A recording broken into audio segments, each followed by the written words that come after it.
विद्यार्थी मित्रांनो, सह्याद्री ट्युटोरियल्स मध्ये तुमचं स्वागत आहे. सीईटी साठी कोण ड्रॉप घेतं का? कोण घेते सीईटी साठी ड्रॉप? ड्रॉप तर नीटची तयारी करणारी मुलं घेतात. ड्रॉप तर जेईई साठी तयारी करणारी मुलं घेतात. सीईटी साठी कोण ड्रॉप घेतंय? असा प्रश्न एका मुलाचा आहे आणि त्याच्या पालकांशी मी बोललोय हा व्हिडिओ तयार करायच्या अगोदर. आणि मी तुम्हाला सांगतो 10-15 मिनिटाच्या डिस्कशनमध्ये बरेचसे मुद्दे माझे क्लिअर झालेत. काय आहे, पहिल्यापासून मी बघतोय पहिल्यापासून जेईई म्हणजे काहीतरी वेगळी एक्झाम आहे आणि सीईटी काय आहे? अशीच एक्झाम आहे. स्टेट लेव्हलची एक्झाम आहे. जेईई केल्यानंतर टॉपचे कॉलेजेस मिळतायत. आय-आय-टी, ट्रिपल आय-टी, एन-आय-टी की जिथलं लोअर पॅकेज सीयूईपीच्या टॉप पॅकेज एवढं असतं. सीयूईपी कसलं कॉलेज आहे त्याच्यापेक्षा IIT, triple IT, N-I-T best असतात. मी तुम्हाला सांगतो, मी एवढे यूट्यूबर्स बघितले. मला कुणाशीही कॉन्ट्रोव्हर्सी नाहीये, कोणाला ब्लेम करायचं नाहीये. पण मी बघितलंय, ह्या आय-आय-टीचं अट्रॅक्शन एवढं आहे, खूप आहे. म्हणजे जे चॅनल्स आहेत, जे जेईईची प्रिपरेशन्स करून घेतायत, ते कायम हायलाइट करतात, की माझी ऑल इंडिया रँक 41 होती. मी असं केलं, मी हे केलं. बरोबर आहे. कष्ट घेतलंय, तुम्ही ते मिळवलंय. पण इथं चूक कुठं होते? बरं, ज्या मुलाशी बोललो त्याला 10वी ला 93% सीबीएसई. पालकांना हा डायलॉग का सांगायचा तो कोणास ठाऊक. हां, पण सीबीएसईतून शिकला तिथं 93% पाडलेत आणि सीईटीमध्ये अतिशय कमी पर्सेंटाइल, की जे इथं मला सांगायचे नाहीयेत. मग कॉलेज कुठलंच मिळत नाहीये. आता तणाव का निर्माण होतोय? मी तुम्हाला सांगतो, की मी जर रिपीट करायचं म्हटलं आणि मी जर सीईटीसाठी रिपीट करायचं म्हटलं, तर लोक काय म्हणतील? मित्र काय म्हणतील?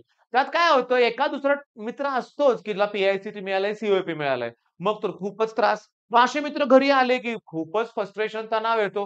का तो माझ्यापेक्षा कमी मार्क होते 10वी ला त्याला आणि आता त्याला एवढे मार्क कसे पडले? रिअॅलिटीमध्ये सांगू का? सी-ओ-ई-पीत गेलेली मुलं, पी-आय-सी-टीमध्ये गेलेली मुलं, व्ही-आय-टीमध्ये असणारी मुलं ॲट द एंड सीईटीच्या मार्कावरच गेलेत. करत होते जेईईचीच तयारी, पण फिरून परत सीईटीकडेच आलेत. म्हणजे सीईटीला प्लीज नावं ठेवू नका. सीईटी थ्रूच ह्यांनी ॲडमिशन्स मिळवलंय. माझ्याकडे गेल्या 4 वर्षात क्रॅश कोर्सला जे 10,000 ते 15,000 मुलं असतील, ह्या सगळ्यांनी ना बऱ्यापैकी या सगळ्यांनी पहिल्या जेईईसाठीच धडपड केली आणि शेवटच्या 2-3 महिन्यात ते पुन्हा सीईटीकडे शिफ्ट झालेत. आणि त्यातले कितीतरी मुलं ती असे ड्रॉप घेतलेली मुलं होती. मग हे डोक्यातून काढून टाका, की सीईटीसाठी ड्रॉप घ्यायचा नाही, घेऊ शकत नाही म्हणून. सीईटी सारख्या एक्झामसाठी कोण ड्रॉप घेतं का? नाही. मुद्दा असा आहे, हा माझा फोन नंबर आहे. तुम्ही पर्सनली मला कॉल करा. तुमच्या पालकांना सांगतोय मी. कारण ही जी केस मी डिस्कस करतोय, ह्याचे पालकच माझ्याशी बोलत होते. मुलगा माझे व्हिडिओ बघतच नाही. पण पालक बघतोय. पण मुलगा माझे व्हिडिओ का बघत नाही? आमचं सीईटीचं चॅनल आहे. तोही मराठी. हा एक प्रकार मी बघितलाय बरं का. मी तुम्हाला सांगतो, की आडनाव शिंदे आहे आणि कमेंट करतोय, "सर हिंदी में बोलो ना." आडनाव सुतार, लोहार, कुंभार आहे. कमेंट काय? "सर मराठी समझ नहीं आता." अरे असू दे. ज्याला माझ्या चॅनलचा तुम्ही जर बघितलं, मेन होम पेज बघितलं, तर माझं पहिलं टार्गेट आहे, की ग्रामीण भागातली मुलं. परत रीच नाहीये पोहोचत. मुंबई, पुण्यातलेच माझे सबस्क्रायबर जास्त आहेत. हा डायलॉग चुकला बरं का माझा. सबस्क्रायबर पूर्ण महाराष्ट्रातून आहेत बरं का, लक्षात घ्या. नागपूर, वर्धा, अमरावती, यवतमाळ इथली पण मुलं मला जॉइन होती आहेत. पण मुद्दा असा आहे, की मनातून काढून टाकलं पाहिजे. कंपॅरिझन नको आहे. सगळ्या एक्झाम ना कॉम्प्लिकेटेड आहेत, टफ आहेत. सोपी वाटते सीईटी एक्झाम तुम्हाला. टाईम मॅनेजमेंट ह्यातला सगळा खेळ आहे लक्षात घ्या. मला इथं माझा कोर्स प्रमोट नाही करायचा. माझा कोर्स तुमच्यापर्यंत पोहोचवायचा आहे, की असा कोर्स आहे माझ्याकडं. या वर्षीपासून टॉप घेणाऱ्या मुलांसाठी मी हा कोर्स घेतलाय. रिझन काय आहे, की ज्याने ड्रॉप घेतलाय, त्यांना असं वेगळं फिलिंग येतंय. पण मी तुम्हाला सांगतो मित्रांनो, मी आहे तुमच्या बरोबर. तर या कोर्सबद्दल थोडक्यात सांगतो लक्षात घ्या. आत्ताच आपण सुरू केलेलं आहे. जास्त त्यात टॉपिक झालेले सुद्धा नाहीयेत. तर मी याच्यामध्ये तुम्हाला फिजिक्स, केमिस्ट्री आणि मॅथ्स घेतोय. ओके. मॅथ्सचा प्लस पॉइंट काय, की 11th स्टँडर्ड आम्ही रेग्युलर आत्तापासूनच घेतोय. ट्रिग्नॉमेट्री 2 टॉपिक झालाय, स्ट्रेट लाईन सुरू आहे. हे करत असताना आमच्या लक्षात आलंय मॅथ्स घेत असताना डेरिव्हेटिव्ह एक झालेला आहे रेग्युलर बॅचमध्ये. ड्रॉपर बॅचमध्ये डेरिव्हेटिव्ह स्टार्ट होणार आहे हां. उद्यापासून आपल्या बॅचमध्ये मी डेरिव्हेटिव्ह स्टार्ट करतोय. ते चुकवायचं नाहीये हे लक्षात घ्या. ओके. बरं आता हे फिजिक्स, केमिस्ट्री, मॅथ घेत असताना मला कॉन्फिडन्स आहे, की केमिस्ट्रीमध्ये आपली मुलं ही 40च्या पुढे जातातच. का? आम्ही एवढ्या पी-वाय-क्यूज घेतोय त्याच्यामध्ये. त्याच्यानंतर काय होतं मी तुम्हाला एक थोडंसं ना सगळ्या मुलांचे प्रश्न जे मी ऐकले, त्याच्याशी बोललोय, डिस्कस केलंय, त्याची उत्तरं या व्हिडिओमध्ये देतो. पहिली गोष्ट म्हणजे एकाच दिवशी फिजिक्स, केमिस्ट्री, मॅथ्स असे 3 लेक्चर्स मिळणार नाहीयेत तुम्हाला. तेच तर झालं ना गेल्या वर्षी बऱ्याच मुलांचं. मी तुम्हाला सांगतो मला जॉइन केलेल्या मुलांपैकी 99% म्हणलं तरी चालतं या मुलांकडे पीडब्ल्यू कोर्स आहे. कोर्स बेस्ड आहे. पण त्यांनी मला काय सांगितलं, मेन इश्यू बॅकलॉग. हां, काहीतरी कारणामुळे एका दिवसाचं लेक्चर चुकलं की फिनिश बॅकलॉग क्रिएट झाला आणि पुन्हा मग इंटरेस्टच गेला. मी तुम्हाला एकदा बोललोय, की मी अमन धत्रवाल, अमन भैय्या त्यांचा मी ॲप घेतलं होतं बरं का. माझ्याकडे 12th स्टँडर्डचा रिलेटिव्हचा मुलगा होता. मी त्याला म्हटलं, "घे आपण बघू." इलेक्ट्रोस्टॅटिक टॉपिक बघावा अशी माझी इच्छा होती. पण जेव्हा मी ते घेतला कोर्स, तेव्हा इलेक्ट्रोस्टॅटिकच्या अडीच-अडीच तासाचे एवढे लेक्चर्स होते ना, 10-12 लेक्चर्स कदाचित असतील. केव्हा बघायचे मग? इंटरेस्टच राहिला नाही. हे असं होतंय किंवा काही कोर्स मार्केटमध्ये मॅथ्सचे वगैरे असे बघितलेत मी लक्षात घ्या, की जे सगळा कंटेंट एकदमच अपलोड केलेला आहे त्यांनी. सगळ्या टॉपिकचे सगळे व्हिडिओ, सगळं कंटेंट एकदमच अपलोडेड आहे. तुम्हाला पाहिजे तो टॉपिक बघा असं म्हणणं आहे. नाही इंटरेस्टेड. तुम्ही माझ्याशी कम्युनिकेट करा ना. WhatsAppला या नंबरला मेसेज करा. तुमचे डाउट्स विचारा. तो तो वेगळा प्रकार आहे. डेली अभ्यास म्हणजे मी तुम्हाला सांगतो, की तुम्हाला रोज 1 लेक्चर दिलं जाईल. काही दिवसांनी पुन्हा रोज 2-2 लेक्चर. उद्यापासूनच चला. रोज 2 लेक्चर तुमचे स्टार्ट होतील. हां, आपल्याकडे वेळ आहे. बाकीच्या मुलांसारखं आपल्याला college, offline classes, journal, submission, practical काही नाहीये. त्यामुळे रोज 2 लेक्चर देऊ देऊ शकतोय आपण तुम्हाला. हे बघा मोठा टॉपिक असेल, मोठा लेक्चर असेल तर 1 दिन, नाहीतर 2-2 पण कंप्लीट करून देईन तुम्हाला. आता मुद्दा असा आहे, की लाईव्ह लेक्चर घेणार का? दुसरा प्रश्न. कधीही घेतलेलं नाहीये मी क्रॅश कोर्समध्ये लाईव्ह लेक्चर. रेकॉर्डेड आहेत. ओके. लेक्चर आम्ही तयार करतोय, एडिट करून अपलोड करून ठेवतोय. नेक्स्ट डे पहाटे उठून बघा. काही वेळेस ते सांगतो, की ते ॲपचाच इश्यू होतो बरं का. प्रोसेसिंग सुरू असते, प्रोसेसिंग डन म्हणतात, पण व्हिडिओ काही वेळेस अपलोड होत नाही. पण आम्ही सकाळी उठून बघतो लगेच ते पुन्हा क्लिअर करतो. आता काही मी तुम्हाला सांगू का, लाईव्ह लेक्चरचा हट्ट करणारी मुलं नकोच आहेत मला. आहे ना नंबर, पुन्हा वेगळा नंबर दिला जातो लक्षात घ्या. मग त्यावर विचारा ना WhatsAppला मला प्रश्न तुमचे. मग त्यावेळेस मी ह्याच्यावरचं कमी आणि आता मी प्रत्येक फोन कॉल रिसीव्ह करतोय. ॲप डाउनलोड केलेल्या मुलांना मी कॉल करतोय. काही मुलं घाबरून कॉलच रिसीव्ह करत नाहीत. महेश बोलतोय म्हणलं ना, महेश सर बोलतोय म्हणलं, की घाबरून फोन कट करतायत. काही नाही मात्र खूप आनंद होतोय. तुम्ही डाउनलोड तर करून बघा तुम्हाला माझा कॉल येईल. हां, करतोय मी किती कॉल करतोय मला माहिती आहे. लेक्चर्समध्ये ऑफलाईन बॅचेस, डाउट सॉल्व्हिंग सगळ्या गोष्टी करत, YouTubeचे व्हिडिओ करत मी तुम्हाला कॉल करतोय. तुम्हाला कॉल येतोय माझा, तुम्हाला पण माहिती आहे. मग मुद्दा असा आहे, लाईव्ह लेक्चर आहे का? नाही. रोज 3 लेक्चर आहे का? नाही. 1-2 लेक्चर. सगळ्यात महत्त्वाचं, की बेसिक पासून शिकवणार का? हा एक मोठा तुमच्या मनातली ना वेगळाच प्रश्न आहे बरं का, की बेसिक पासून घेणार का? मी 11वी पूर्णपणे वेस्ट केली होती. मी 12वीत पण काय केलं नाही. माझं हे झालं नाही, ते झालं नाही. तू व्हिडिओ बघ माझा. डेमो लेक्चर्स बघ. काही डाउट आला की इमिडिएटली WhatsAppला ना, आता तू न्यूमेरिकल लिहून घेतलंय. तुला सॉल्व्ह करायला जमत नाही. तू पाठव ना मला तो प्रश्न. सर मला ही स्टेप नाही कळत. काय तुम्ही केलंय मला सांगा. माझा व्हॉइस मेसेज येईल तुमच्याकडे की या स्टेपमध्ये काय केलंय ते. आणि तुम्ही जर बघितलं ना, हे व्हॉइस मेसेज आहेत ना 20-30 सेकंदाचे असतात. 40 सेकंदाचे मॅक्सिमम म्हणूया आपण. बोलायची गरज नाही. फोनवर बोलायला लागलो की 10 मिनिटं कुठे गेली कळत नाहीत आणि त्यामुळं सारखे तुमचे फोन उचलले जात नाहीत. WhatsApp सपोर्ट नेहमी असतो. बरं अजून काय प्रश्न आहेत तुमचे? टेस्ट. तर सांगू का तुम्हाला मी? टॉपिक झाली की टेस्ट घेतोय मी. सुरुवातीला टेस्ट तुम्हाला निवांत वाटतील. सर 4-5 दिवसांनी 1 टेस्ट, आठवड्यातून 1 टेस्ट. पण काही दिवसांनी मात्र काय होतं, की नंबर ऑफ टॉपिक्स इन्क्रीज झाले लक्षात घ्या, की मग नंबर ऑफ टेस्ट पण सारख्या-सारख्या इन्क्रीज होतील. मग ग्रुप टेस्ट. मग ग्रुप टेस्ट म्हणजे तुम्ही पी ग्रुप घेणार का? नाही. समजा फिजिक्सचे आपले 3 टॉपिक झालेत.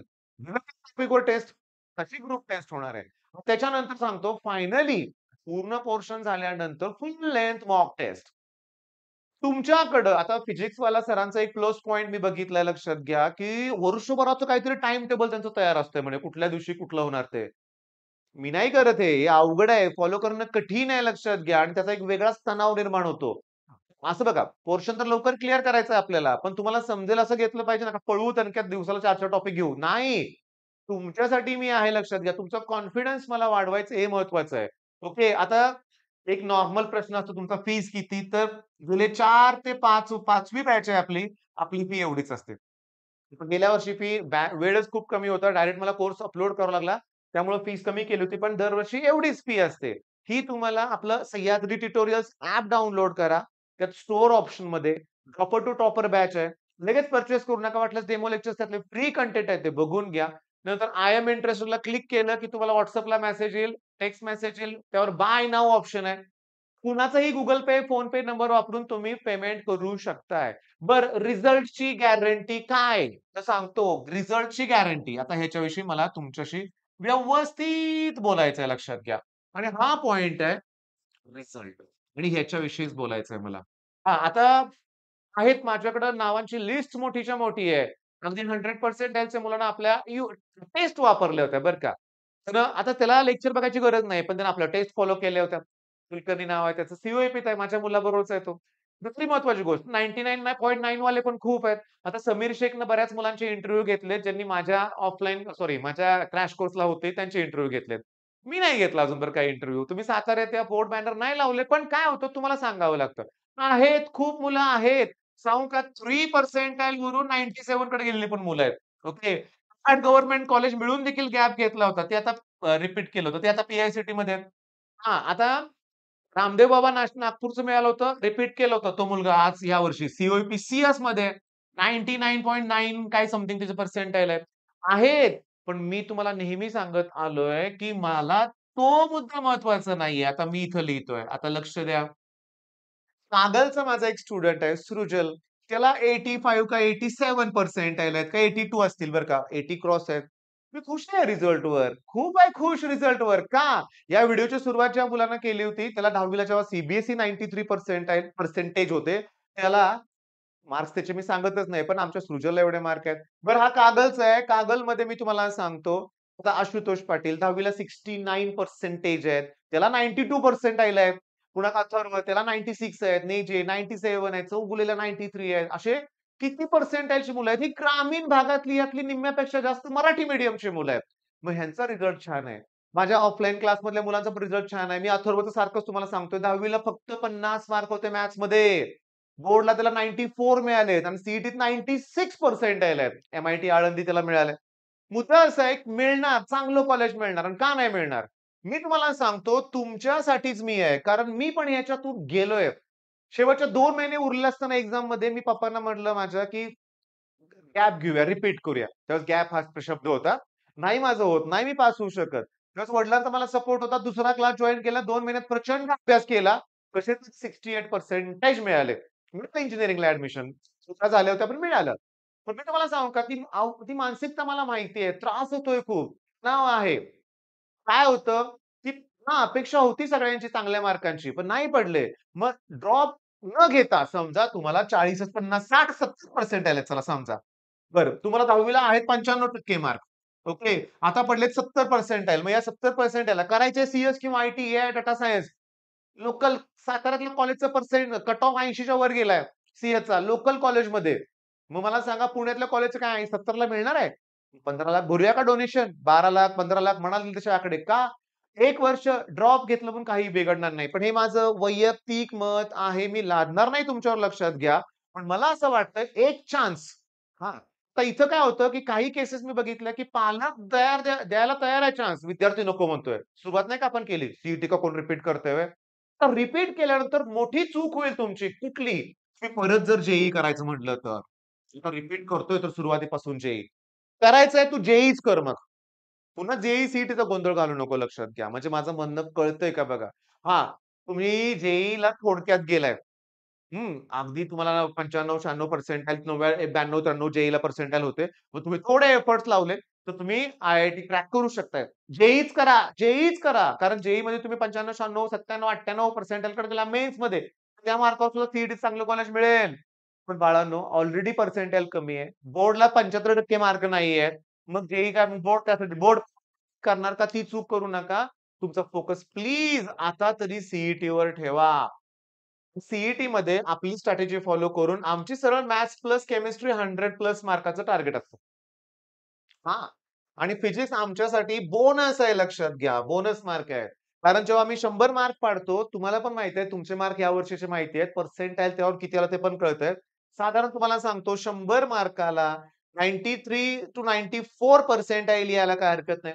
90 प्लस पण फिजिक्समध्ये आपण 20-30 जे मार्क पाडतो ते बोनस आहे. 120 झाले, 130 झाले, तर ते क्लोज टू 99 येतायत. पॉइंट क्लिअर झाला का? मग हे शक्य आहे. नंबर मी परत लिहितोय. WhatsApp मेसेज तरी करा. काय होतं ॲप डाउनलोड करा. त्याच्यावर कंटेंट बघा. बरं, आता तुम्हाला सांगतो. पर्सेंटाइल पडले की 90 पण बेसिक काहीच कच्चं आहे. बेसिक पूर्ण कच्चं आहे. मग मी रिपीट करू का? नको करू. तू पुन्हा चांगल्या रीतीने अभ्यास करायला सुरुवात कर. तेवढ्यासाठी पुन्हा रिपीट करायची गरज नाहीये. पण आता ऑलरेडी रिपीट करतोय, तर ती मोठी अपॉर्च्युनिटी आहे. इंजिनिअरिंगचा सिलेबस हा 11th-12th वरती बेस्डच आहे. इलेक्ट्रोमॅग्नेटिक इंडक्शन आहे, एसी सर्किट आहे, करंट इलेक्ट्रिसिटी आहे, सॉलिड स्टेट टॉपिक असतो. त्याच्यानंतर बरेचसे टॉपिक आहेत. डिफरन्शियल इक्वेशन मध्ये पार्शियल, होमोजिनियस ते सगळं आलं. मॅट्रिसेसचा थोडा पार्ट आहे. बेसिक मॅट्रिसेसचा हायर लेव्हलचा इंजिनिअरिंगला आहे. मग मुद्दा कसा आहे, आपला crash course one of the best course आहे. मी म्हणत नाही की सगळ्यात भारी माझाच कोर्स आहे म्हणून. पण आहे कारण तो मी स्पेशली तुमच्यासाठी केलाय. आणि काय माहितीये का, इतरांपासून स्वतःला आयसोलेट करा, अभ्यासावर फोकस करा. तुमचं मानसिकदृष्ट्या स्ट्रॉंग बना. हां, चुका झालेल्या आहेत. कुणाच्या होत नाहीत. सगळेच मी सांगतो कधीही परफेक्ट बनायचा प्रयत्न करू नका, त्याने तणाव निर्माण होईल. मग हा व्हिडिओ मी थांबवतोय. मी तुम्हाला सांगतो, प्रश्न विचारा. मला WhatsAppला मेसेज करा. मी तुमच्या सगळ्या प्रश्नांची उत्तरं देतो. कारण तुमचे प्रश्न क्लिअर झाल्याशिवाय तुम्ही ॲडमिशन घेणार नाही मला माहिती आहे. बरं, आता सगळ्यात महत्त्वाचं, की याच्यात तुम्ही किती प्रोव्हाईड करताय टेस्ट वगैरे? अरे, मॅथ्सचे 10 बहुतेक 11th स्टँडर्डचे 26 टॉपिक आहेत आणि सगळे मिळून 75 टॉपिक्स आहेत म्हणूया आपण. एव्हरेजली प्रत्येक टॉपिकचा की नाही 50-100, 50-100च्या दरम्यान आपल्या काय होतात म्हणूया एम-सी-क्यूज होतात. तशा जास्त होतात. डी पुन्हा टेस्ट, पुन्हा आणखीन ग्रुप टेस्ट हे सगळं पकडून. तर मी तुम्हाला सांगतो 4000 प्लस कमी आकडा पकडला. एवढ्या एम-सी-क्यूज तर घेतोय आपण. म्हणजे बघितलं फीसपेक्षा जास्त आपल्या एम-सी-क्यूज आहेत. आणि सगळ्यात महत्त्वाचं तिन्ही सब्जेक्ट मी टीच करतोय. तो एक प्रश्न सांगायचा राहिला. आणि यावर्षी जो आनंद मला मिळतोय, गेल्या वर्षीपर्यंत मॅथ्सची फॅकल्टी वेगळी होती. त्यांचे तर स्वतःचे क्लासेस आहेत. त्यांचे म्हणजे स्वतःचे क्लास असल्यामुळे ते आता माझ्याकडे नाहीयेत. पण ते नसल्यामुळं मी जे मॅथ्स घेतोय, त्यात मला एक वेगळाच आनंद मिळतोय. सिरियसली मॅथ्स हा सगळ्यात बेस्ट सब्जेक्ट आहे. आणि आम्ही बघतोय, आम्ही एनालिसिस करतोय. टेक्स्ट बुकमधले प्रॉब्लेम आहेत तसे येतात थोडेफार चेंजेस करून. मग मॅथ्समध्ये आमचं टार्गेट ग्रेट आहे. मी तुम्हाला सांगतो, आता मॅथ्समध्येच आमचं 80 प्लस टार्गेट आहे आणि केमिस्ट्रीमध्ये 40. जे टार्गेट आहे ते चेंज झालेलं आहे. 120 टार्गेट आहे आमचं. हां. आणि फिजिक्समध्ये तुमचं बोनस मार्क पकडा झाले 99 कधीच क्रॉस होतोय. करून दाखवा रे, दाखवा. तुम्हाला पालक तुमची अपॉर्च्युनिटी देतायत. त्यांच्यावर चिडू नका. चिड-चिड नकोय. शांत व्हा, शांत व्हा. साताऱ्याच्या आसपास असेल, मला भेटायचं असेल, फोनवरून अपॉइंटमेंट घ्या. मी वेळ देतोय. अडीच-अडीच तास जातात मला काउन्सिलिंग करायला. या मुलांसाठी. कारण ते आता गरज आहे. कुणीतरी त्यांना सपोर्ट करण्याची गरज आहे. पालक करतायत, त्याचबरोबर मी करणार आहे. प्रत्येक गोष्टीत तुम्हाला सपोर्ट मिळाला ना, बास तुम्ही करून दाखवताय मला माहिती आहे. ओके, मग हा व्हिडिओ थांबवतोय. काही डाउट असेल तर विचारा. All the best.